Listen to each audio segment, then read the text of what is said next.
Amigos, bienvenidos a un nuevo episodio de Con la gorra para atrás. El día de hoy traemos una persona que realmente me da mucha emoción traerla. Era un invitado que tenía tiempo esperándolo y pues hoy está aquí. Fernando Campos, ¿cómo estás, güey? ¿Qué tal? Bien, bien, ¿y ustedes? Bien, gracias. Güey, muchas gracias por aceptarnos el día de hoy en tu espacio. Increíble, increíble oficina, la verdad. Muchas Gracias. gracias. Pues gracias a ti nuevamente en el que pues nos recibiste. No mucha gente abre como un espacio personal, sea su oficina o su hogar, como para recibir a, llamémoslo así, dos desconocidos, los cuales pues vienen a grabarte, ¿verdad? Claro, pues antes que nada agradezco la invitación a mis amigos de La Gorra para Atrás, con La Gorra para Atrás. Y, y pues más que nada es mi hogar, mi oficina es mi hogar, aquí me la paso todo el día, sí, de 9 de la mañana a 9 de la noche y pues son bienvenidos siempre. Gracias, gracias. Oye, pero platícanos un poquito para quienes no te conozcan, no te ubiquen del todo. ¿Quién es Fernando Campos? ¿A qué se dedica? ¿De dónde viene? Cuéntame un poquito. Pues mira, Fernando Campos es un abogado, es un economista, amante del derecho, con pasiones muy diversas, que es desde correr motocicletas hasta jugar golf, muy versátil, le gusta la natación, le gusta la economía y Fernando Campos es una persona que está construyendo su futuro en conjunto de muchos más socios y un equipo de personas que creo que se rodea con los indicados. Creo que manejamos el tema de las finanzas bien, el tema del derecho, y tratamos de hacer soluciones íntegras a nuestros clientes para que darles solución, ¿sabes? Una solución íntegra, tal cual. Yo le llamo ingeniería jurídica, más que nada, más que una estrategia, es una ingeniería jurídica desde cubrir todas las piezas una a una de nuestros clientes, de las necesidades de nuestros clientes. Ok, creo que es importante eso que dijiste, porque estás tocando como temas realmente que te enseñan a lo mejor en la escuela o la vida, el hecho de la importancia de conservar a los clientes, de cómo manejarlo, eso por el lado público y por el lado más privado, en el hecho de tienes tus distracciones, también tienes con lo que te desahogas, pero también tienes una sociedad que trabaja contigo en conjunto para poder trabajar de una manera sinergética y llevar a hacer que toda la maquinaria marche, ¿va? Así es, sí, definitivamente. Mira, pues creo que no se puede realizar algo o construir un emporio o un imperio tal cual solo. Creo que te tienes que rodear de gente y de colaboradores que en su mayoría yo siempre les digo que ellos son las personas indicadas en el puesto indicado. Y siempre les digo que nadie es indispensable en esto, Ujú. nadie es indispensable, pero sí son muy necesarios al momento. Y fíjate que en el holding del negocio creo que no hay un espacio que yo diga, esta persona está absorbiendo presupuesto del negocio, ¿sabes? Es precisamente porque nos rodeamos y tratamos de cubrir esas áreas del negocio con personal que está bien capacitado y está bien preparado. Claro, sí, pues al final retomamos el que es un conjunto de engranes que debe trabajar todos, ¿sí sabes? Al final, si uno no sirve, se echa a perder toda la máquina, ¿sí sabes? Se Exactamente. detiene y se para de una manera pues en la que te puede costar en este caso en números, en ganancias, en rendimiento, utilidad inclusive. Exacto, o inclusive hasta en el patrimonio de los clientes, ¿no? Claro. Porque nosotros manejamos fondos de inversión, recibimos como tal pues el capital de nuestros clientes, imagínate ponerlo en riesgo de esa manera. Y también, dicho sea de paso, que en el holding, en todo el corporativo, somos casi alrededor de 65 o 60 colaboradores, entonces no nada más depende de mí, son muchas bocas las que viven, entonces es desde partir desde ahí las cosas, desde hacer las cosas bien con nuestros clientes y con los colaboradores. Sí, es importante también que toques eso. Sin embargo, digo, como te comenté ahorita fuera de cámara, te llegué a generar, a tomar cierta admiración porque realmente eres una persona que emprende, busca la manera de emprender y busca la manera de tener el alcance que pueda o no tener su red social, su trabajo, inclusive su presencia. Pero cuéntame un poquito, para ti, ¿qué es emprender? Sabemos que, o como lo marcan muchos significados, el emprender es salir de una zona de confort para poder llegar o alcanzar metas específicas, ya sea en ámbito laboral o ya sea en ámbito social. Pero para ti, ¿cómo manejas o cómo defines lo que es emprendimiento dentro de todo lo que estás haciendo ahorita? Yo creo que el emprendimiento ya se distorsionó ahora con las redes sociales. Ya todos emprenden, abren o ponen una mesita de dulces y ya le llaman emprender. Ujú. Parte de una primicia que es el ser empleado. El ser empleado es prestar tus servicios, ya sean físicos o profesionales, a una persona y por eso tengas una retribución económica. El ser autoempleado y el emprendimiento. El autoempleado es una persona que genera, pero únicamente estando él. Por ejemplo, el señor de la tiendita, Ujú. que si no abre la tiendita, no va a generar. Ese es un autoempleado. Y por último es el emprendedor, que esa persona pues se arriesga, empieza comenzando con una idea, la plasma y se empieza a rodear de la gente, solo de la gente necesaria. Claro. Y empieza pues, tal cual a monetizar, ¿no? El problema es de que y muchos confunden eso, el autoempleo, con el emprendimiento o con el formar o ser tu propio jefe. Entonces, desde ahí parte creo que está muy distorsionado, pero definitivamente yo siempre he sido de la idea de que tienes que ser tu propio jefe. Bueno, pero también parte de ahí de que si todos pensaran de esa misma manera, pues no hubiera colaboradores, ¿no? Claro.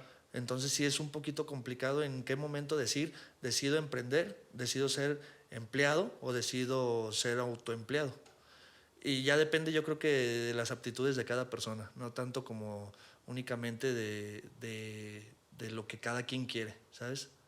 Sí, inclusive, pues mucha gente lo ha dicho, que hay gente que nace realmente, sin demeritar a nadie, que nace para ser empleado, otros para ser líder y otros para ser jefe, que son cosas totalmente distintas. Pero en base a tu experiencia, ¿cómo calificas esto? Porque supongo dentro de las 60 personas que trabajan a tu lado, entre colaboradores, empleados y líderes, ¿cómo calificas o cómo cuantificas el que cada persona se desenvuelva en una cierta área específica? ¿Cómo lo catalogamos nosotros? Ujú. Mira, hay empleados que son A y doble A. Esos, yo los comparo mucho como una carrera. Hay carreras que son de maratón y hay carreras que son de potencia, los 100 metros planos. Entonces, una persona que corre 100 metros planos arranca con toda la fuerza y llega a la meta en segundos. Claro. Un maratonista son delgaditos, ellos trotan despacio a su ritmo y llegan 41 kilómetros. Ahí es cuando pasa, pero los dos son corredores. Entonces tú debes de identificar, o creo yo que se debe identificar, quién de las dos personas o cuáles de tus colaboradores es corredor A y corredor B. Si son de los que tienes un problema y se activan, pum, y te ayudan rápido y empiezan con el proyecto, ese es un corredor A. Cuando es un corredor B, debes de decir, mira, él no trabaja bajo presión, mejor ni lo satures, mejor llévatela despacito con él. Entonces, sí buscamos mucho las aptitudes de nuestros colaboradores al respecto. Ah, ok. Está interesante porque sí es bien importante a lo mejor el mantener o el contemplar para qué áreas específicas, llamémoslo así, no quiero sonar tan despectivo, pero sirve cada persona, ¿sí sabes? Sí. Volvemos a lo mismo, en el que no todos nacen para ser líderes o para ser jefes o para ser empleados, cada quien tiene su distinta área de oportunidad. Pero, güey, vamos un poquito para atrás. Dices que eres abogado. Así es. ¿Actualmente litigas o cómo es tu juventud durante tu alma mater en el que decides pasar del derecho al ámbito contable o de números? ¿Cómo pasó? Sí, fue curioso. Yo me titulé de la carrera de Derecho del ITESO Ujú. y comencé ahí con unas personas. Me invitaron a participar en la Notaría 1 de Tonalá, que no está en Tonalá, está en Guadalajara, en Javier Mina. Y ahí empecé a hacer mis prácticas, empecé como pues pasante, tal cual.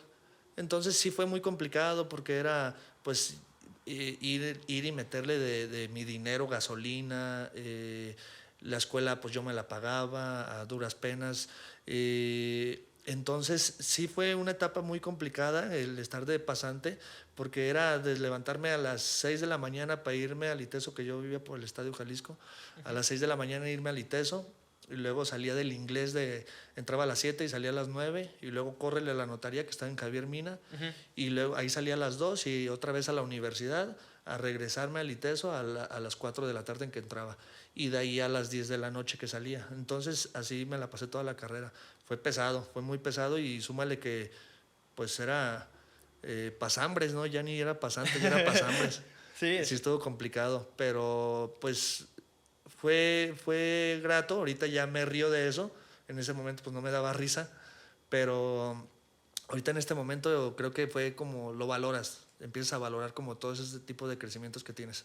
sí, volteas para atrás y como decíamos, volvemos fuera de cámara, que ya empiezas a dimensionar lo que has generado a lo largo de, pues de los años o del tiempo que llevas haciendo este tipo de cosas.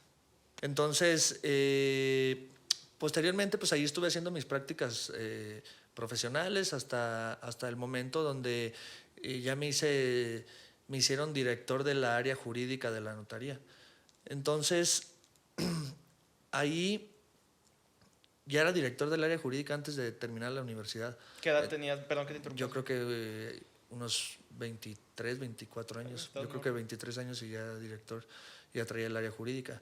Entonces me asocié con unas personas ahí que decidimos asociarnos a su vez con unos fiscalistas de la Ciudad de México y decidimos emprender. Ahí fue como la primera área de emprendimiento. Esas prácticas que te digo fue mi primero y mi único trabajo que he tenido. Después emprendemos, abrimos un despacho, éramos 7 socios y era una oficina demasiado grande donde teníamos alrededor de 60 colaboradores y pues yo tenía a mi cargo alrededor de 15 personas a los 24 años, te digo. Entonces nos empezó a ir muy bien. La verdad es de que sí, había mucho trabajo, manejábamos áreas fiscales, áreas contables, todo el tema jurídico que era civil, mercantil y familiar, que yo estaba enfocado en el tema civil y mercantil y familiar. Entonces ahí ya después, como todas las sociedades, pues se desprendió, ¿no? Me cesan de ahí, fue un negocio que yo hice, fue como mi primera caída fuerte. Es un negocio donde yo le puse todo mi empeño, todo mi corazón y pues decidieron antes del año ya estaba cesado del negocio que yo había emprendido junto con ellos y se quedaron mi capital. Entonces me sacaron, tal cual, me sacaron. Circunstancias que fueron pasando y ya hasta el momento donde pues yo estaba, pues, me quedé prácticamente sin nada. ¿Y qué hago? Entonces, ¿qué me dedico? ¿Qué voy a hacer? Y abro una oficina pensando yo que iba a seguir litigando. Sí, seguí litigando, pero la litigada es complicada porque es una bola de nieve y se van generando los ingresos como bola de nieve, no es como que de un día para otro, ¡pum! Entonces era complicado porque pues sí funciona, no va a funcionar y puse mi oficina por el Estadio Jalisco. Entonces, pues ya en lo que veía a qué me dedicaba y demás, conozco a una persona, conozco a un amigo, un muy buen amigo mío ya ahorita, y me empieza a invitar a un tema de colocación de créditos. No, perdón, de cobranza de cartera vencida. Hacíamos cobranza de cartera vencida aquí en Guadalajara. Entonces, empiezo a hacer con el tema, empiezo con ese tema de cobranza de cartera, ya sabes, ¿no? Éramos los cobrones del domingos a las 7 de la mañana marcando. Teníamos, pues sí, empezamos a tener gente, éramos muy pequeños de primero, pero posteriormente nos fuimos creciendo y fuimos incorporando gente, telefonistas que estábamos haciendo la cobranza. Estaba padre ahí porque comprábamos la cartera, hablo de mi equipo, pero realmente yo compraba la cartera a un 10% del valor. Si tú debías, por ejemplo, 100,000 pesos, yo compraba a 10,000 pesos esa cartera, y si yo te cobraba a 200%, entonces pues imagínate el rango. Sí. Había clientes que les podíamos cobrar el 10%, o sea, nada más la ganancia, la ganancia o lo que se había gastado, o se le podía cobrar mucho. Sí. Entonces, pues estuvo padre porque ya pues empezamos a generar, empezamos a sacar. Y me contactaron de una empresa que se llama H-E-B, allá una tienda del norte que es como un supermercado muy grande de H-E-B y de Banorte. Entonces ellos me dicen que yo los alcanzo a contactar y me dicen que sí me pueden dar la cartera a mí siempre y cuando tenga oficinas físicas en Monterrey, en la ciudad de Monterrey. Y me dice, ¿tú tienes oficinas aquí en la ciudad de Monterrey? Y yo, sí, claro, sí tengo. Blofeando, claro. Sí, claro, sí tengo. Oye, sí, nada más que ahorita estoy de viaje, pero yo regreso en una semana y te invito a mis oficinas.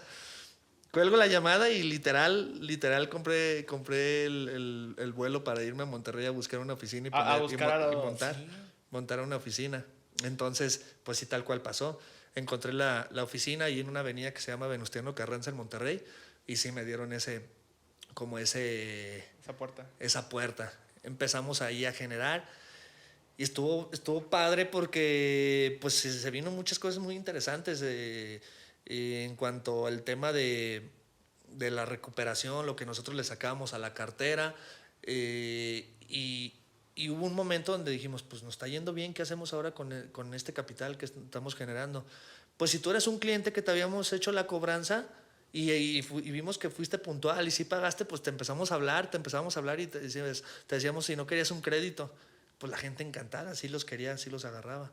Entonces ahí empezamos a formar, de primero lo hacía la misma empresa y de ahí ya creó una empresa para la cual pues era una financiera. Ya la base de datos que teníamos de acá, de la cartera que cobrábamos, se la pasábamos a la otra empresa. Ok, eras como un redistribuidor. Era mi misma empresa, nada más que Ok. la base de datos se la pasaba a la otra. Y entonces yo tenía otros telefonistas que ahora te ofrecían créditos. Ah, Pero sí me explico. sí, sí, O sea, sí. en una te cobrábamos y en la otra te Y en la otra ofrecíamos ofrecías. créditos. Y la verdad es de que, por desgracia, la cultura financiera en México está muy desgastada y la gente que debe siempre va a pedir más, siempre va a pedir más dinero.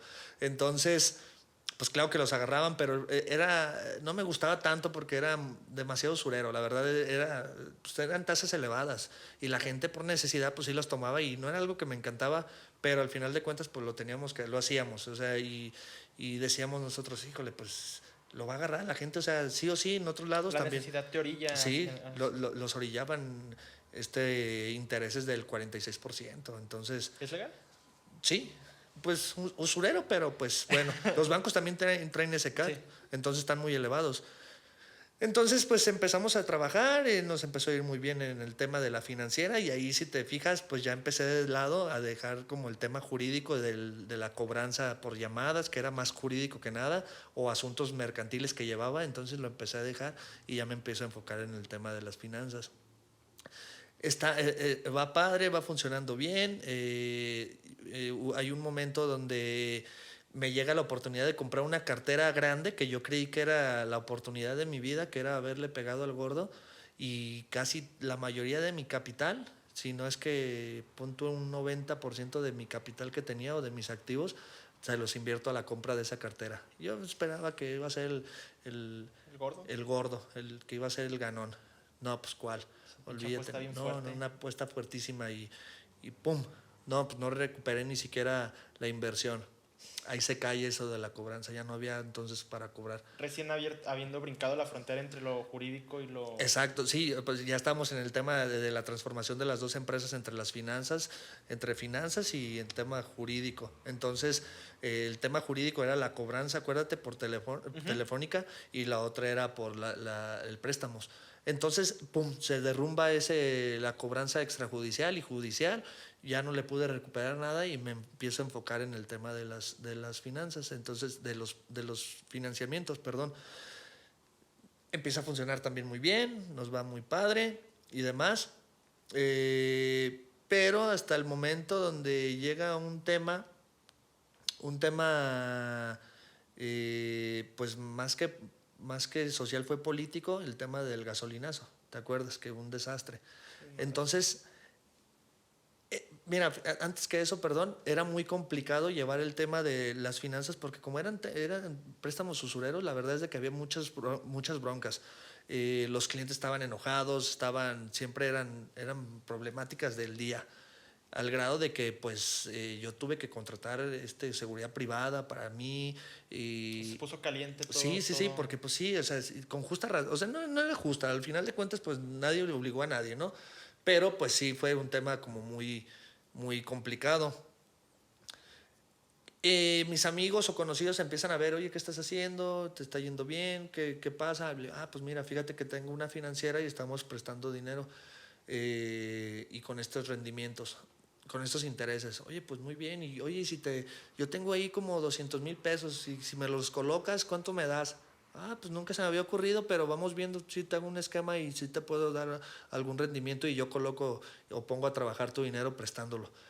Empezamos a crecer tanto que ya eran telefonistas, pues vendedores y pues la mora empezó a recaer mucho. Entonces era una etapa donde teníamos que empezar a contratar pues cobradores, tal cual, hacerlas de motociclistas y llevar a cobradores a que estuvieran en casa a tocar, donde ahí ya se dispararon los costos, ya no era tan conveniente para nosotros. Entonces, posteriormente se viene el gasolinazo y pum, yo empiezo a ver que no es como ya tan redituable por tema de tantos gastos y tan complicado, y ya no me estaba gustando a mí tanto por el tema de que hasta con seguridad tenía que andar, que empiezo a recoger como mi capital, ya lo empiezo a retraer, y ya el tema de los préstamos los empezamos a disminuir. Entonces, pues yo decido protegerme y decir, no, ¿sabes qué? Espérate poquito, y empiezo a trabajar nada más con el tema del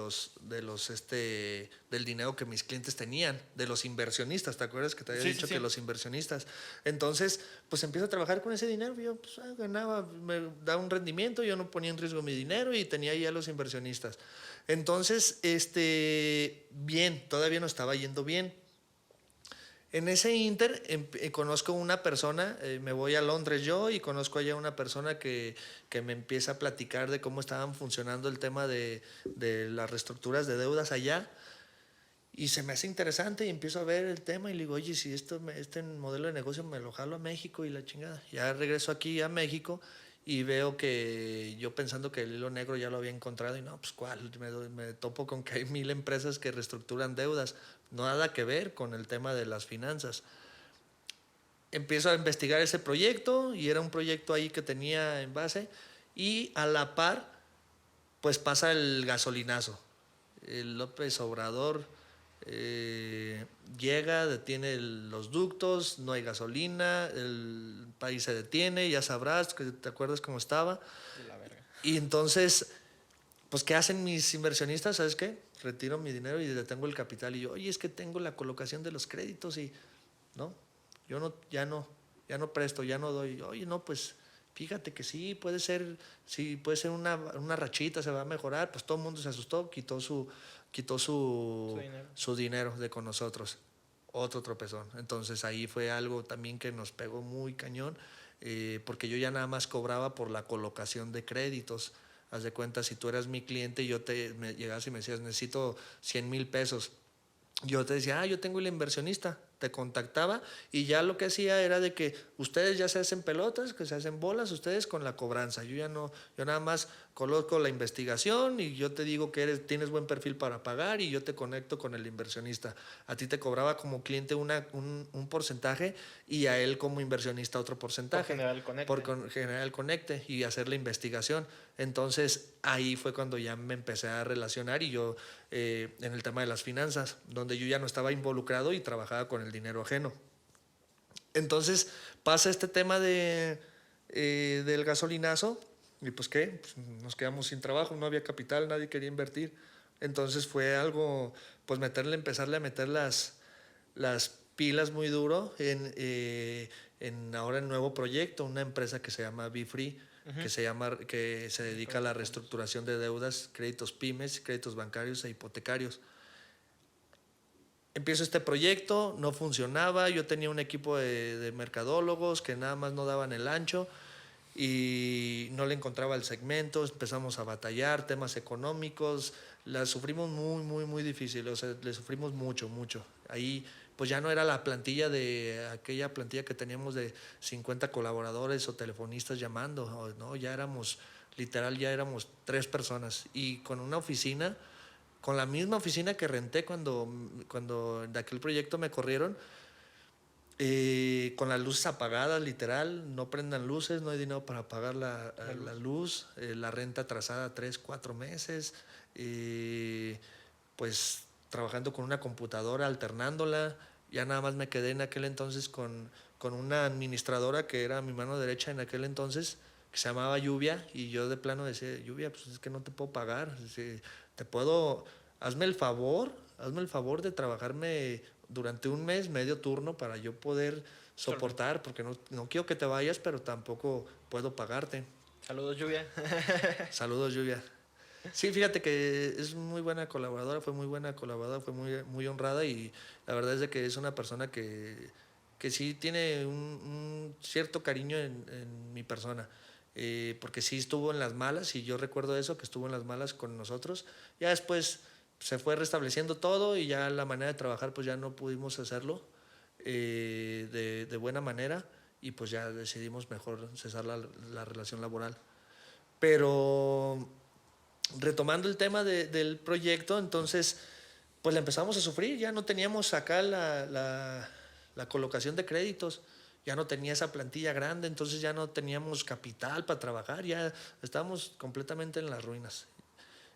Por malas decisiones definitivamente que me orillaron a llegar a ese punto. Hasta el momento donde, pues yo desesperado, ya que no hallaba la puerta, un día, un 31 de diciembre, posteo. Oigan, un mercadólogo que conozcan. Y un amigo me postea a uno de mis socios que es ahorita. Entonces me lo contactan y se presenta conmigo. Ya lo entrevistaste tú, de hecho, a Edgar y Seco. Ruegas. Shout out, Seco. Saludos. Pues me lo contactan y se sienta conmigo y me manda su portafolio. Entonces, siempre me burlo de él porque su portafolio de pues, su trabajo, lo que hacía como su CV, estaba horrible, para ser diseñador estaba de la chingada.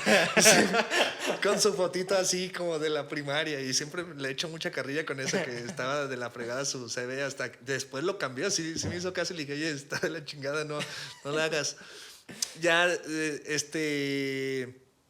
pues me empieza a apoyar, primero como un prestador de servicio, empezamos a trabajar, me dijo, esto no es magia, te va a costar trabajo, va a costar dinero, pero ten confianza y vas a ver que sí vamos a poder levantar el proyecto. Pues sí, tal cual así fue, paso a pasito, no le encontramos el segmento a la reestructuradora de deudas, que BeFree es una empresa que se dedica precisamente a eso, a si tú tienes una deuda bancaria, pues tratamos de solucionarte el problema y hacer un convenio con los bancos o con las financieras que tengas el inconveniente. Entonces de ahí empieza el tema de pues las complejidades en cuanto a que no encontramos, haciendo bien.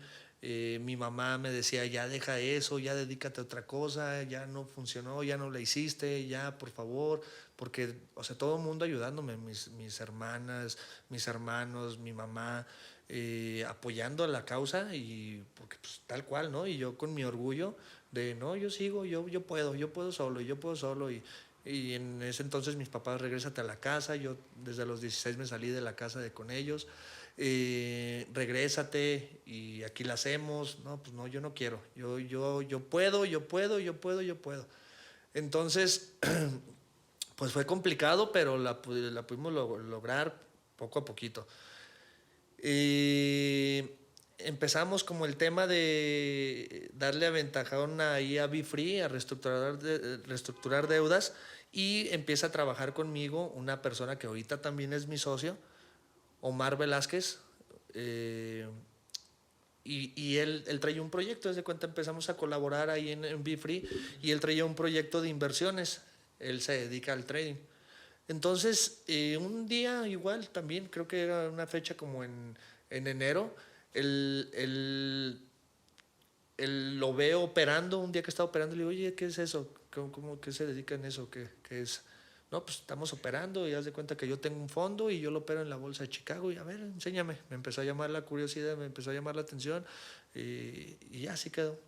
Pasa la semana, lo hacía muy bien, pero él no tenía como el capital o no tenía como manera de levantar capital para poderlo incrementar ese fondo.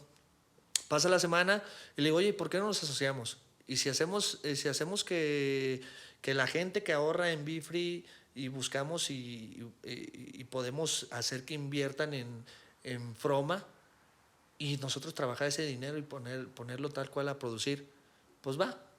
Nos sentamos, la junta duró media hora, definimos porcentajes y el nombre. Oye, ¿cuál es el nombre? Pues Fer y Omar, ¿qué te parece la fusión? Y encontramos el nombre de Froma. Yo pensé que era por otra cosa. No, Fer y Omar, así salió. Le marcamos a mi socio, a Edgar, y le digo, oye, necesitamos un logo. ¿Para qué? No, pues una empresa así, así, así. Se llama Froma. Froma Capital Group. No, pues se los hago el proyecto y tan tan. Nos lo entregó y pues ahorita Froma es una empresa que se dedica a la captación de fondos de inversión. Recibimos tus fondos y esos fondos los invertimos en la Bolsa Internacional de Chicago, Okay. en futuros, materias primas, derivados. Y por esa inversión que haces con nosotros te damos un rendimiento de los más altos del mercado, que es del 33% anual, que se traduce al 2.75 mensual. Entonces está muy padre ese esquema. Empezamos a trabajar, primero como una prestadora de servicio de nuestra propia empresa, de mi propia empresa BeFree, como prestadora de servicio. Posteriormente vemos que es muy bueno y la gente empieza como a buscar, a ver cómo está el tema de las finanzas o cómo funciona esa empresa Froma. Se nos ocurre la idea de crear una empresa de marketing digital. Pues nosotros éramos nuestros propios proveedores del servicio del marketing. ¿Ya entre los tres? ¿O Seco, tú y Omar? Yo fui el de la idea, pero de un inicio salió porque yo quería darle como una estructura o empezar a dar como consejos de finanzas. Entonces empezamos a contratar personal, diseñadores gráficos, el content, el que contesta las redes y demás. Pero había un problema porque ya eran dos empresas, pero era una prestadora o era equipo que había que comprar computadoras y contratar personal. Infraestructura como tal. Entonces, pues ¿de dónde va a salir? ¿O de una empresa o de la otra? Entonces se me ocurre crear una empresa que se llama MK Brand, donde le pido a Edgar y Omar que sean mis socios. Formamos MK y empezamos a ser la proveedora de servicios de marketing digital a estas dos empresas. De ahí, pues me asocio con Edgar, hacemos todo el tema operativo, todo el tema administrativo y definimos roles. Muchos podrían preguntarse, oye, ¿qué va a hacer un diseñador con un financiero y con un abogado? Pues sí, fíjate que es derivado de esa diversificación de ideales, creo que ha podido funcionar el negocio o el holding como tal. Pues empezamos a trabajar el marketing digital, primero como prestador de servicios y ahorita ya lo vendemos a externos, ¿no? Y está padre, ha funcionado creo que bien, toda la relación en cuanto a la sociedad. Pues, sí. Pues es que está padre que hayas dicho que tienes tres entes totalmente diferentes contándote por el aspecto de que uno como abogado, o sea, como abogado conoces cómo más o menos está el marco legal, por así decirlo. Entonces con la manera de difusión y Omar, si mal no recuerdo, o sea, es el que te está moviendo, ya moviendo o administrando el dinero para que siga fluyendo y al final estás haciendo que las tres empresas estén trabajando. Exacto. Junto a las mismas, no sé, tres puntas de la pirámide que son Seco, tú y Omar. Así es, pues tal cual nos hemos venido manejando así. Yo traigo todo el marco administrativo y jurídico. Edgar trae todo el tema del marketing digital y Omar pues el tema de las inversiones. Todos nos estamos empapados, después vamos creciendo tanto y ya empezamos a formar pues ya un equipo fuerte, fortalecido y se crea Grupo FOBE. Grupo FOBE es tal cual un holding, un holding es una administradora de empresas, tal cual, comercialmente no está al público, no la vas a encontrar, pero sí se encarga de administrar y llevar todo el departamento, por ejemplo, lo que necesitan las tres empresas, que es el marketing digital, que es recursos humanos, que es administración, temas contables. Entonces se crea Grupo FOBE con una mesa directiva. En la mesa directiva participa Héctor Irregas y tu servidor. Héctor es el papá de Seco, ¿no? Sí, de hecho él trabaja con nosotros, es colaborador con nosotros y es una persona que tiene muchísima experiencia en el tema de contable y administración. Viene desde empresas multinacionales como Audi y es un talento que en verdad me robé. Y creamos la mesa directiva, entonces ya dándole más formalidad, y ya todas las decisiones de las 3 empresas se toman mediante una mesa directiva, que tenemos nosotros juntas bimestrales de reportes, de reportería, y hay que ir checando. Por ejemplo, también la coordinación del áreas de ventas físicas y áreas de ventas digital, es una persona que también otro talento robado del grupo Fragua, que son los propietarios de Farmacias Guadalajara. Entonces me lo traje para acá, y es mi coordinador del área de ventas, que él funge en Grupo FOBE. De ahí entonces empezamos a crear ese grupo, y como fortalecer esa parte y las empresas, que es difícil, la verdad es difícil tomar esa decisión de, pues Bifree sigue siendo mía y en las otras empresas soy socio, pero es difícil desprenderse y decir, oye, pero pues, ¿tú por qué vas a tomar decisiones en mi negocio? Claro. Si yo puedo hacer y deshacer lo que yo quiera, pero al final de cuentas, pues te tienes que, híjole, retraer un poquito y decir, pues bueno, es por el pro del negocio. Nosotros tenemos una frase muy marcada aquí, que es por el pro del negocio. Entonces, si va a ser para bien, pues lo tratamos de seguir impulsando de esa manera. Oye, ahorita haciendo como un poquito de retrospectiva, ha sido como, digámoslo así, como una carrera, si quieres ponerlo así, como de entre altos y bajos en cuestión laboral.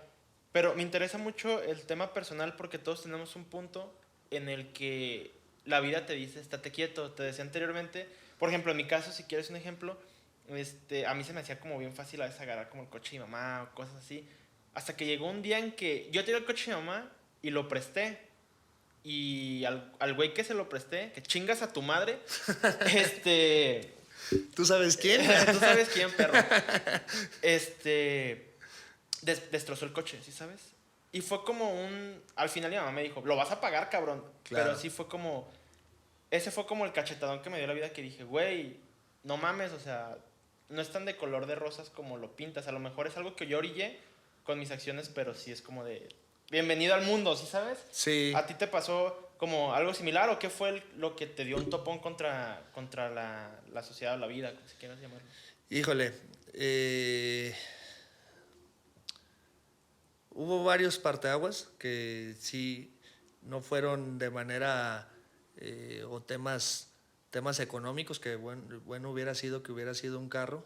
Fue algo mucho más fuerte, que fue en el 2013 la pérdida de 2 hermanos míos. Ellos sufrieron un secuestro.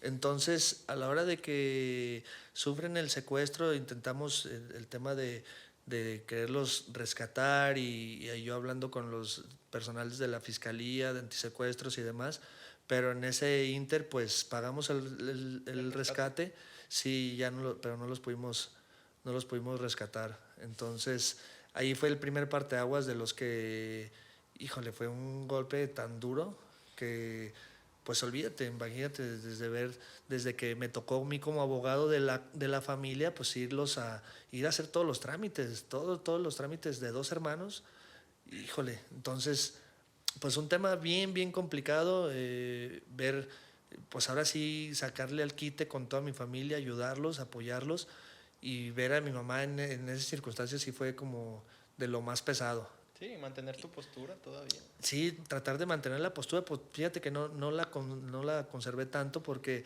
de ahí, pues, era en el 2013, pues yo ganaba bien, tenía, pues, que hace 10 años, no hagas cuentas, pero estaba muy chavillo, pero me iba bien. Entonces, pues, ¿qué pasó? Me refugié en la fiesta, en el cotorreo, para arriba y para abajo, pues ya sabrás, ¿no? Cuando tienes dinero y tienes fiesta, son como Mala moscas. combinación. Pues, no, pues suena feo, pero te llenas de moscas en la mierda, literal. Entonces te empiezas a rodear de gente que pues no son tus amigos, nada más estás comprando amistades. De ahí, pues pasa otras circunstancias donde, pues ya después supimos que eran parte como del mismo grupo ahí de delincuentes que traían como pues ya nos habían echado el ojo, yo creo. Más bien no creo, pues ya nos habían echado el ojo. Y y año y medio, yo sufro de un secuestro. Entonces, ¿qué pienso yo? Pues, ¿cuál va a ser mi final? Entonces, pues fue otro parteaguas, fue un estate quieto por segunda vez y me frenaron de ese refugio del alcohol o de la fiesta, de la pérdida de mis hermanos. Entonces ahora me tocó por este lado. Ahí fue cuando ya cambio por completo todo. Cambio mi estilo de vida, cambio los lugares que frecuentaba, las amistades que tenía y me convierto en un nerd, completamente un nerd. Me meto a estudiar, me meto a ejercitarme, me meto a practicar golf, me meto a practicar un sinfín de motociclismo también. ¿Perfil bajo, supongo? ¿O? Pues sí, ya diferente, ya no acudía a antros o ya no estaba, ya era muy selectivo, dejé de tomar por años y fue un estate quieto. Entonces, pues fue así como un frenón en seco que me dieron y aprendí a las malas a no ser tan ostentoso en ese tipo de cosas. Pasa lo del tema de mi secuestro, me meto al tema del gimnasio, le empiezo a dar a todo, las dietas súper bien y me meto al tema del motociclismo muy de lleno. Hace 4 años, en el 2013, no, en el 2018, perdón, en el 2018 pues sufro de un accidente en carretera de moto contra moto. ¿Qué pasa? Pues me quebro el fémur, la cadera, el cúbito irradio, la nariz. Y pues estar ahí, me iba 8 días antes de casarme, de hecho. Yo me casaba el 16 de octubre y me accidenté el 8. Entonces, pues imagínate. No manches, que estoy bien puteado. No, cañón, muy. Entonces, pues se canceló la boda, pues por algo pasan las cosas. Y fue algo también muy traumático porque pues de ser un chavo que súper deportista ya me había convertido en un deportista de alto rendimiento porque ya estaba en competencias de tal cual de fisiculturismo. Llegué hasta, gané un Mister Jalisco y me mandaron a un Mister México. Allá de 70 personas en mi categoría quedé en el lugar octavo. ¿Es en el Mister México? En México, es una competencia de fisiculturismo en Mister México. Entonces, pues bien, para hacer mi primer año de competencia, pues me sentí bien. Imagínate, de todo México ser el octavo en algo, pues te sentías padre. Entonces, imagínate yo cómo venía con esa soberbia y ahora estoy mamey. Sí, venía bien alzado. Bien alzado. Entonces, pues ¿qué pasa? Llega de esa competencia que fue en septiembre y llega octubre y me accidento. Entonces, mi tercer parteaguas. Un destrozo por completo de todo el lado izquierdo. La recuperación fue muy dolorosa. Pues te decía que pues mis hermanas tal cual poniéndome el cómodo para poder hacer del baño, estar. O sea, entonces muy imagínate cómo es como el estate quieto, cabrón. O sea, ya te pasó una vez, ya te pasó la segunda y la tercera es la vencida. Pero pues todo te sirve como para revisar o analizar las cosas de otra manera, ¿sí sabes? Hacer como magnificar lo que pueda suceder o una consecuencia que pueda arraigar desde la cosa más chiquita hasta pues, en el caso de un coche, ¿no? Sí, claro.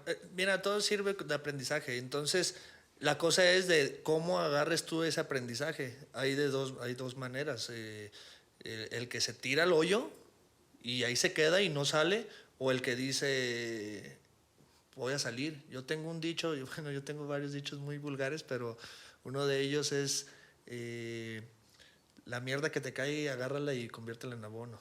Entonces, agarra la mierda y conviértela en abono. Haz que crezca, no te hundas en esa mierda. Porque si tú te quedas en el tema de miedo al secuestro, miedo a las motos, miedo a salir, miedo, obviamente sí me pasó, fui paranoico, estuve un tiempo en terapia, sigo en terapia, pero ya por salud mental, por inteligencia emocional. Pero son temas que tienes que irte saltando porque si te quedas ahí en el hoyo, la verdad es de que no sales. Y si fuera ese el tema, pues imagínate, no movería mis redes sociales como las muevo, pues no tendría sentido o viviría con ese miedo. Sería contradictorio. Sería contradictorio. Entonces, pero al final de cuentas el tema de las redes sociales es de que te tienes que montar al juego, a actualizarte, porque es renovar o morir. Claro. Entonces, si yo no hago ese tema de mis redes sociales, que dicho sea de paso lo mueve mi socio y mi equipo de marketing y demás, pues lo hemos sacado y hemos sacado bien adelante y me han posicionado bien la marca de Fernando Campos. Sí, inclusive tenía mucho de eso. ¿Cómo es este proceso en el cual, lo dijo Seco y me gustó mucho, en el crear un líder de opinión? ¿Por qué nace todo este brete de decir, yo Fernando Campos quiero ser un líder de opinión, si quieres llamarlo influencer, llamarlo influencer, pero ¿cómo nace todo este brete de... De yo aventarme a las Ajá, redes. o sea, de decir, quiero dar mi cara y a lo mejor, o sea, en lugar de dar la cara de las empresas, de Be Sí. Free, de From, de las que sean. Sí, mira, curioso porque haz de cuenta que me entrevisto con Héctor Irruegas en un restaurante y yo precisamente, pues Héctor es una persona, pues ya tener yo creo unos 55 años, pero es oficinista de toda la vida y él sabe que las entrevistas no se hacen en un restaurante, al menos al formal. Yo cuando me siento con él, le digo, esta entrevista la estoy haciendo contigo aquí porque yo no quiero tener el limitante de un escritorio entre tú y yo. Yo quiero que seamos amigos y como tú vas a ser el que maneje las finanzas del todo el negocio, pues necesito tenerte confianza y que tú me tengas confianza. De decirme, Fer, la estás cagando acá o estás haciendo cosas que no. Entonces yo necesito un asesor, no necesito una persona que me esté alabando. Yo necesito Solapador. un solapador. Entonces, algo que me dijo Héctor cuando estábamos ahí, me dice, mira Fer, yo voy a entrar contigo y yo te voy a pedir una cosa. Déjame administrar y tú haz lo que sabes hacer. ¿Y qué sabes hacer? ¿Qué sé hacer? Esa fue mi pregunta de todo un fin de semana. Así me dejó. ¿Qué sé hacer? Me fui, se terminó la junta, cerramos el trato, bueno, nos vemos el lunes, firmamos contrato, bla, bla, bla. Y todo el fin de semana dije, ¿y qué sé hacer? ¿Qué sé hacer? ¿Y qué sé hacer? ¿Y qué sé hacer? Y ya dije, ¿estás pendejo? ¿Qué? ¿Sabes hacer todo? O sea, sabes hacer todo, pero... ¿Ya cubriste las áreas? Sí, ya cubrí las áreas, sé hacer todo, pero ¿qué sé hacer? Entonces me puse a hacer como volverme a mis inicios que estábamos con la luz apagada y dije, ¿qué hacía? ¿Qué hice bien? ¿Qué hice bien? Pues vender. ¿Cómo vendí? Pues con la confianza de la gente. Entonces, pues primero que me di cuenta que lo que sé hacer es vender. Soy un vendedor nato. Eso es lo que yo sé hacer, vender. Y de ahí dije, ¿cómo lo hice? La gente que confía en mí. Muchos clientes, de los clientes más importantes, por ejemplo, de Froma, su primer pregunta es, ¿quién trae la dirección? Yo. ¿Quién trae la parte accionaria mayoritaria? Yo. ¿Quién trae el tema del administrador general? Yo. Te invierto a ti. Yo confío en ti. Entonces, eso está padre. Y es algo que a mí me da gusto y me da como, pues digo, algo estoy haciendo bien.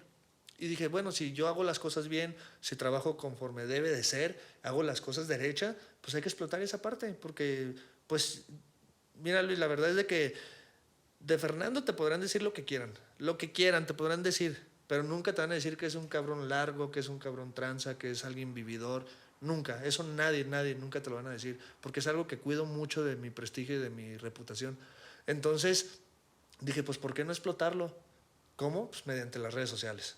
Entonces, qué mejor manera de tratar de conectar con la gente, ser un líder de opinión, que sí cuesta trabajo, hay mucho vendehumo y es lo que no pretendemos, es lo que tratamos de cuidar muy bien las redes sociales para que sea, que concuerde lo que yo predico con lo que soy. Claro. Sí, ¿sabes? O sea, predicando con el ejemplo. Bueno. Exacto. Entonces, pues así fue cuando me decidí a manejar el tema de las redes sociales y que creo que lo hemos manejado muy bien y han salido varios temas pues muy interesantes. Por ejemplo, esta charla contigo, pues es algo que pues a mí me llena de orgullo estar con alguien como ustedes, clientes muy importantes que también me he acercado con ellos, colaboradores. Entonces, de cierta manera me siento como que puedo llegar a ser una inspiración para alguien y eso pues no tiene precio. Sí, pues creo que lo más satisfactorio puede ser el dinero, el prestigio, es como la huella que dejes sobre cada quien. Exacto. Como te decía fuera de cámara, de recién que llegamos, o sea, me gustaría que al final la gente empatizara a lo mejor contigo, con Seco, con cualquier invitado, para que tuviera un punto de partida de decir, bueno, mi situación no es diferente a la de esta persona. Si él pudo, porque yo no puedo lograr como a lo mejor el ambicionar o el inclusive tener las cosas que él puede tener. De hecho, hace poquito estaba hablando con mi mamá y le comenté algo.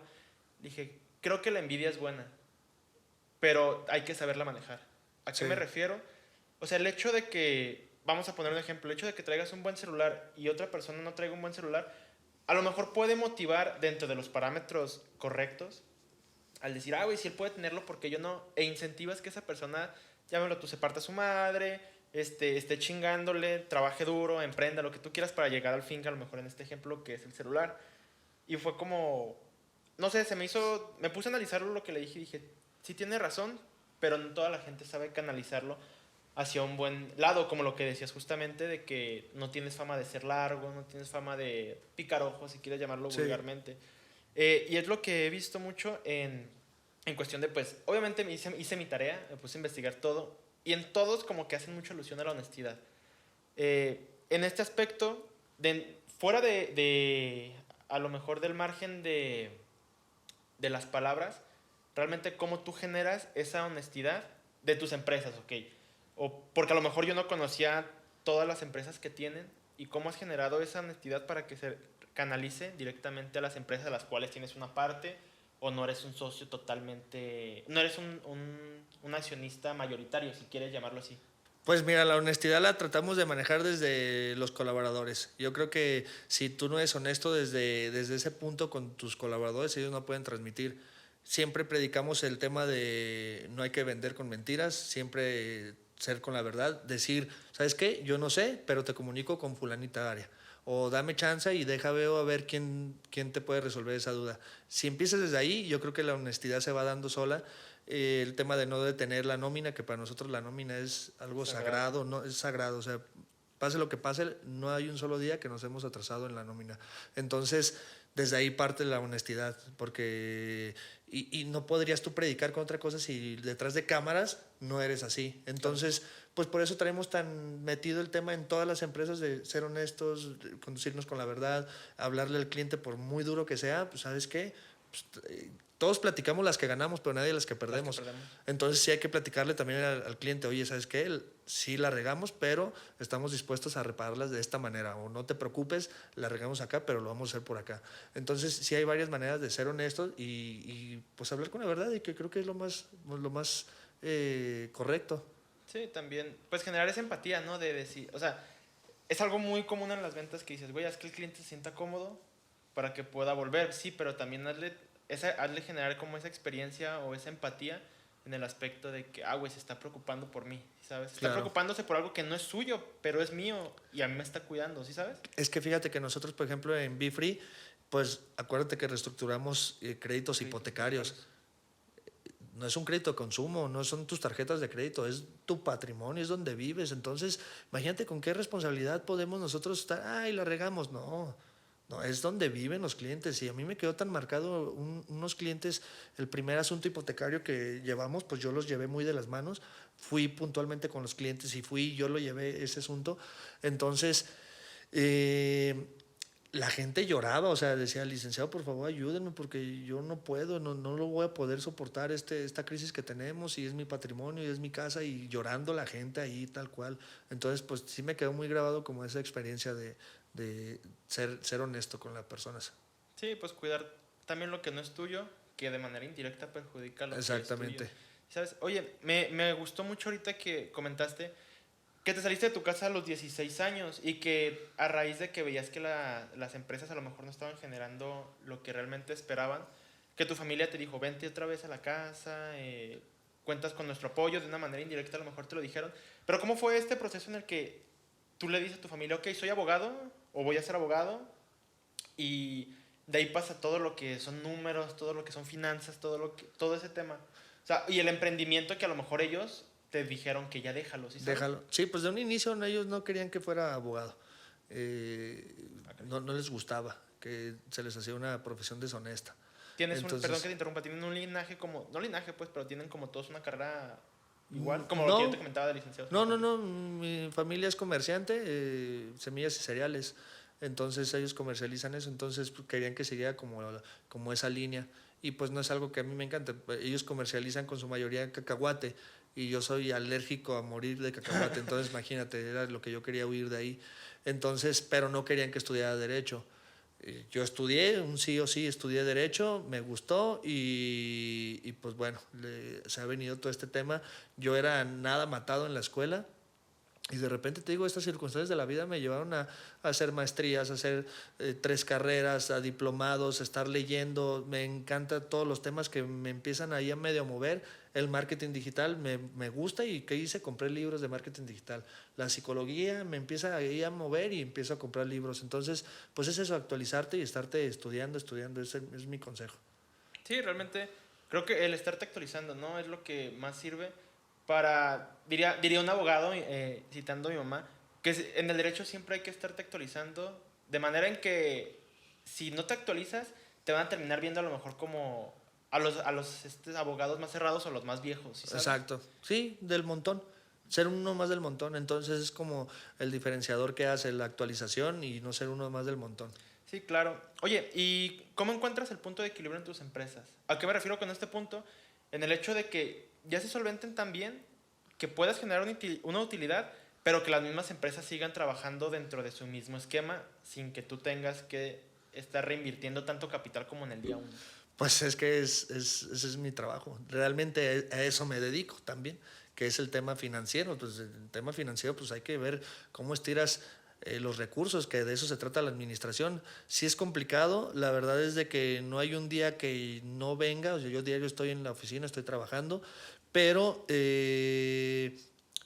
también se vuelve una parte como media obsesiva de mi parte de estar macheteando y estar diario aquí en el negocio, pero pues creo que con trabajo duro se logran las cosas. La verdad es de que nada es el problema también ahorita de las redes sociales, que todos piensan que el tema es como un horno de microondas y lo metes y al minuto, pum, tronó y ya eres rico y ya todos son influencers y ya todos tienen una vida bien padre, pero nadie enseña la parte fea, la parte que te quedaste sin comer, la parte que te quedaste en quiebra, la parte que te traicionaron tus socios, la parte que no podías ni moverte. Entonces esa parte la gente no lo ve como la punta de la montaña, pero no ve lo que hay abajo. Entonces, pues sí es complicado también encontrar ese equilibrio, pero pues sí es posible con trabajo arduo. Claro. Oye, y me llama mucho la atención, y me lo dijo Seco y se ve claramente, que eres una persona que siempre se está cultivando, siempre estás leyendo cosas, siempre estás como tratando de aprender nuevas cosas. Bajo el esquema del podcast que te platiqué desde el principio, a lo mejor, ¿qué sugieres que la gente que quiere emprender o que quiere unirse a Be Free o cosas por el estilo? ¿Qué crees que deba hacer? ¿Por dónde se deba de caminar? ¿A quién se deba dirigir? ¿Me explico? Sí, en el tema del emprendimiento creo que siempre es que hagas lo que te gusta, lo que te apasiona, que no te cause trabajo. Porque si no, si lo haces con trabajo, ya la verdad es de que no te vas a levantar con flojera, no te vas a emocionar. Entonces, a pesar de que a mí me decían, ya deja eso, ya déjalo de lado, ya no te está dejando, pero a mí me gusta mi trabajo, me gusta lo que me dedico. Yo no me veo haciendo ninguna otra cosa, en verdad. No me imagino yo haciendo otra cosa. Lo que tú quieras, doctor, arquitecto, no me imagino. Yo me imagino nada más como financiero. Entonces, ha sido a raíz de que, pues, yo luché por lo que quería. Entonces, si no luchas y si nada más avientas la toalla, tienes una idea, la abandonas al primer tropezón, ya ahí ya te quedaste atrás. Hay muchas dificultades que hay que pasar y pues llegar a la cima creo que no es nada fácil. Obviamente yo no estoy en la cima, no estoy ni acercado ni un cuarto ni nada acercado a lo que quiero lograr, pero creo que nos ha costado trabajo y hemos estado llegando. Por lo menos cada día me siento más cerca de donde queremos. Sí, pues al final creo que la cima la definen como tus metas, ¿no? Las metas, y es uno de mis consejos, que ponerse metas a corto plazo. ¿Qué quieres de aquí a 2 meses? ¿Qué quieres de aquí a 6 meses? A largo plazo, ¿qué quieres al año? Entonces, ¿cómo te visualizas en un año? ¿O dónde va a estar Froma y Be Free en 5 años? Entonces, desde ahí parte y en esos 5 años haz una retrospectiva y ponte a ver si cumpliste tus metas. Entonces, este es como mi primer consejo. Metas reales, realistas, objetivas y claras para llegar. Claro. Sí, creo que es lo más importante. Digo, o sea, lo dijiste de una manera chingona, llamémoslo así, porque es la realidad. A lo mejor todos lo dicen, pero me gusta que la gente que traigo o la gente que acepta la invitación, o sea, es como la imagen vívida de que chingándole, actualizándose, perdón, estando cultivándose, perdón, genera algo, ¿sí sabes? A lo mejor no llegar hasta los máximos estándares que a lo mejor la sociedad te plantea, pero dentro de tus máximos, estar en ese punto y llegar en el tema de decir, güey, ya puedo cruzar mis piernas y sé que no me va a faltar a lo mejor un taco o un techo. Pues seguro nunca lo voy a hacer, seguro nunca lo voy a hacer porque vengo de familia muy trabajadora. Mi padre es la persona que más admiro en el mundo y es mi mejor amigo ahorita, hoy en día, y él es una chingonería. Yo lo veo y se levanta a las 5 de la mañana todavía sin necesidad alguna. Entonces yo veo como chavos de 19 años andan pidiendo dinero en un crucero que los ves completos. Y dices, oye, mi papá tiene 60 y tantos, 65, 66 años y todavía se para y le friega y anda cargando, barriendo y subiendo y bajando. Y como tú que tienes 19 años con toda la fuerza, se te hace tan fácil de estirar la mano. Entonces, pues desde ahí va, ¿no? ¿Con Claro. qué te conformas? ¿Con qué te conformas y hasta dónde quieres llegar? Sí, pues eso es cierto. Realmente hay gente que es como muy atenida y estira la mano cuando no debe de estirarla. Hay situaciones que te obligan o que pueden obligar a muchos, pero creo que mucha gente en el ejemplo de tu papá, que ya están grandes, siguen chingándole. Creo que cualquiera puede estarle chingando de una manera diferente a lo mejor, pero sí siendo útiles. ¿Me explico? Sí, exacto. Son las condiciones.